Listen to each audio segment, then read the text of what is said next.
kita belajar beragama, belajar berislam, mempelajari agama Islam, janganlah terus kemudian lantas kita meninggalkan apa yang telah diwasiatkan oleh Rasulullah Shallallahu Alaihi Wasallam.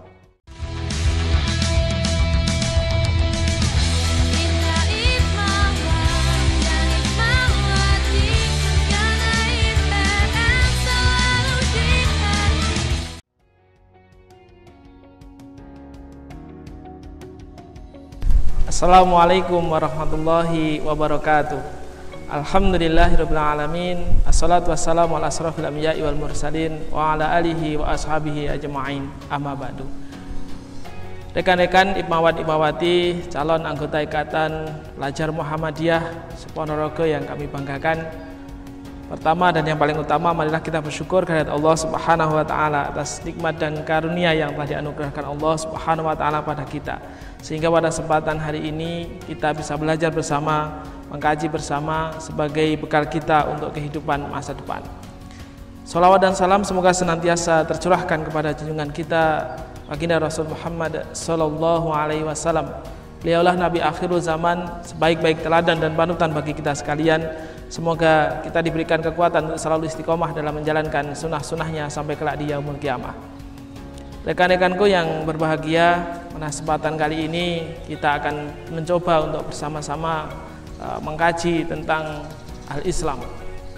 Islam adalah agama kita yang telah diberikan oleh Allah Subhanahu wa taala sejak kita lahir di muka bumi ini. Bahkan di dalam alam kandungan Allah Subhanahu wa taala berfirman di dalam Al-Qur'an surat Al-A'raf ayat 172. A'udzubillahi minasyaitonirrajim. Wa id akhadha rabbuka min bani adama min zuhurihim dzurriyyatahum wa asyhadahum ala anfusihim alastu birabbikum qalu bala syahidna an taqulu yaumal qiyamah inna kunna an hadza ghafilin.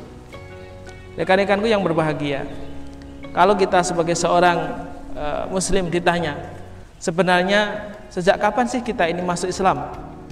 Maka mungkin di antara kita ada yang akan menjawab, sejak lahir. Kalau begitu ada pertanyaan berikutnya, syarat masuk Islam apa? Syarat masuk Islam adalah mengucapkan dua kalimat syahadat, asyhadu an la ilaha illallah wa asyhadu anna muhammadan abduhu wa rasuluh.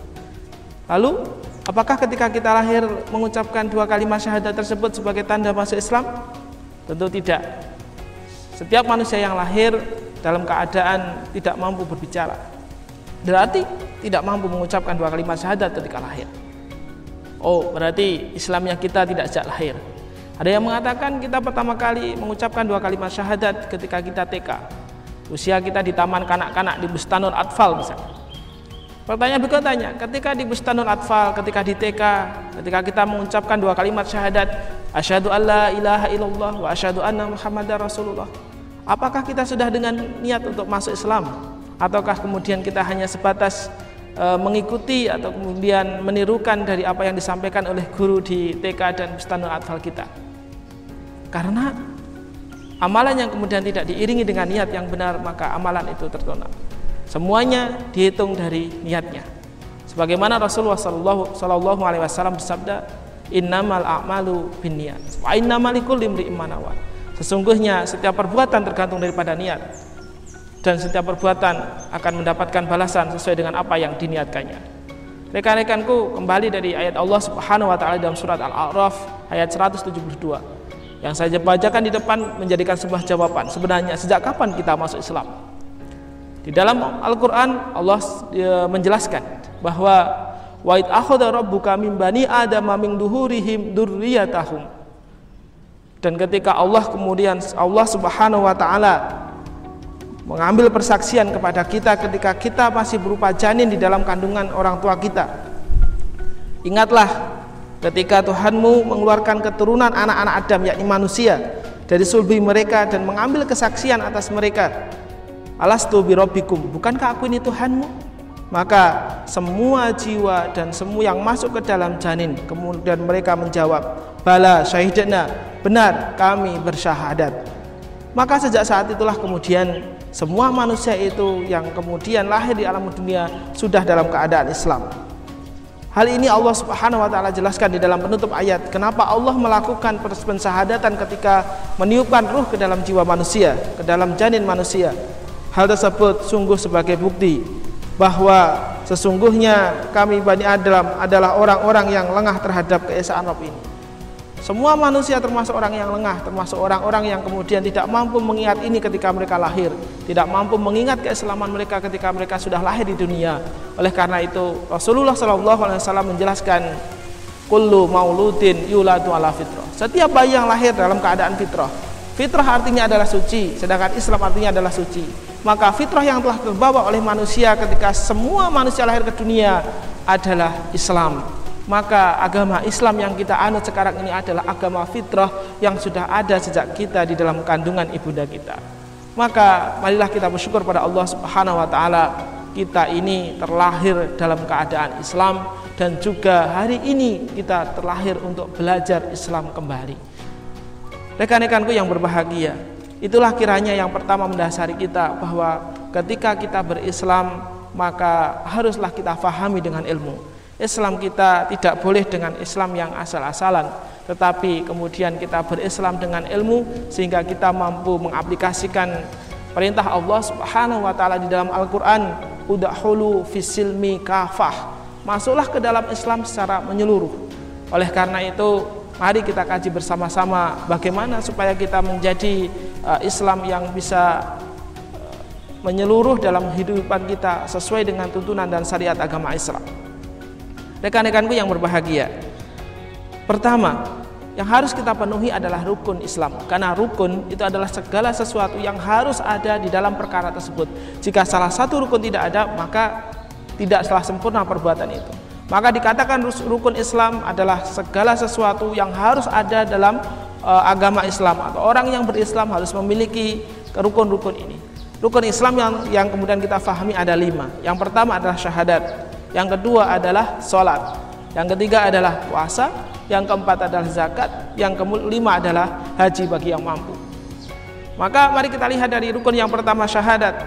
Ketika kita ditanya kapan kemudian kita bersyahadat, tentu kita bersyahadat sejak di dalam lahir. Tetapi apakah kemudian kita meninggalkan syahadat? Tidak. Kita paling tidak sehari semalam membaca syahadat 9 kali. Tahukah adik-adik, 9 kali ketika kita membaca syahadat itu di dalam amalan apa? Tentu ada yang jawab, sholat. Oh benar, ketika kita sholat, dari dalam setiap kemudian kita rukun sholat, tasyahud awal dan tasyahud akhir, selalu kemudian kita berdoa membaca 2 kalimat syahadat, asyhadu an la ilaha illallah wahdahu la syarikalah wa asyhadu anna muhammadan abduhu wa rasuluh. Itu kita baca setiap kali dalam sholat, sehingga sholat kita yang 5 kali, kemudian yang 4 sholat ini memiliki 2 duduk tahiyat, sehingga 5 ditambah 4 maka menjadi 9 kali paling tidak kita kemudian membaca 2 kalimat syahadat dalam sehari kita. Apa manfaatnya ketika kita kemudian membaca syahadat? Rasulullah SAW bersabda, jadidu imanakum bi qiraati la ilaha illallah wa asyhadu an la ilaha illallah wa asyhadu anna muhammadar rasulullah. Perbaharulah iman kalian dengan mengucapkan asyhadu an la ilaha illallah, saya bersaksi bahwa tidak ada Tuhan yang berhak disembah kecuali Allah, dan saya bersaksi bahwa Muhammad adalah hamba dan utusan Allah. Rekan-rekanku yang berbahagia, begitulah kiranya rukun Islam yang pertama, 2 kalimat syahadat.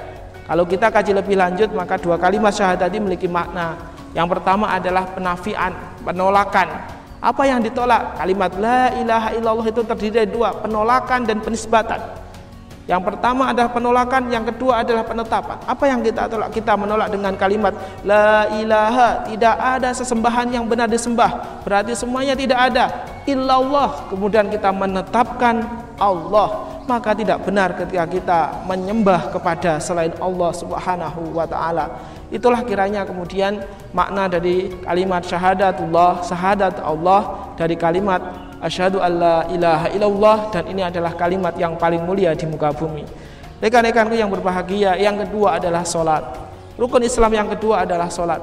Maka sebagai seorang pelajar yang hari ini sedang naik tingkat dari tingkat sebelumnya, yang hari ini sedang duduk di hadapan saya, ada yang kelas 1 SMP MTS, maka teman-teman baru saja naik dari sekolah dasar menjadi sekolah menengah, dan yang sekarang duduk di kelas 1 SMA, SMK atau MA, selamat, teman-teman sudah naik dari sekolah menengah pertama naik pada sekolah menengah atas, dan kenaikan daripada pendidikan yang teman-teman hadapi hari ini tentu juga harus diikuti dengan kenaikan kualitas ibadah, kualitas keimanan kita sebagai umat Islam.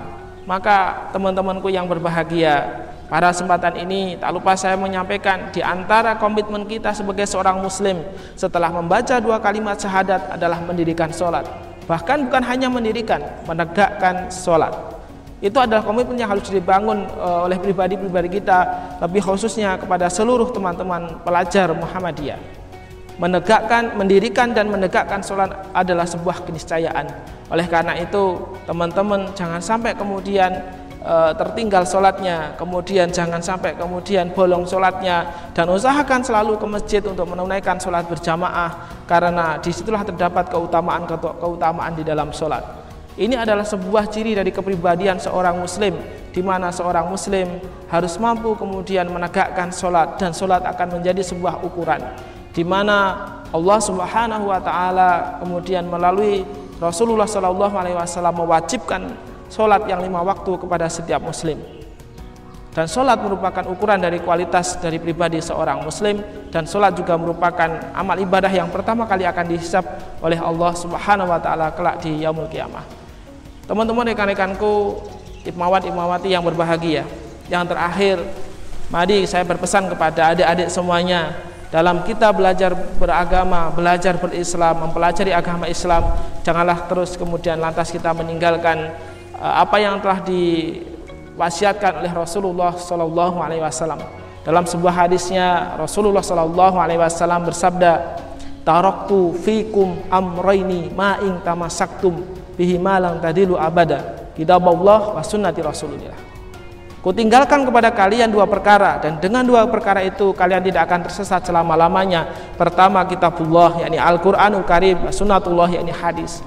Maka sebagai pelajar, marilah kemudian kita mempelajari Al-Quran, mempelajari hadis, karena di dalam Al-Quran dan hadis itu terdapat panduan, terdapat tuntunan, terdapat solusi-solusi dari semua yang akan kita hadapi.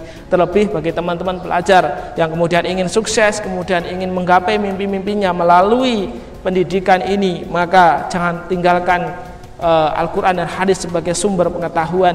Jangan tinggalkan membaca Al-Quran dalam setiap hari. Pelajar Muhammadiyah harus punya komitmen tiap hari harus mengaji. Juga komitmen juga untuk sholat sebagaimana yang saya sampaikan di depan tadi.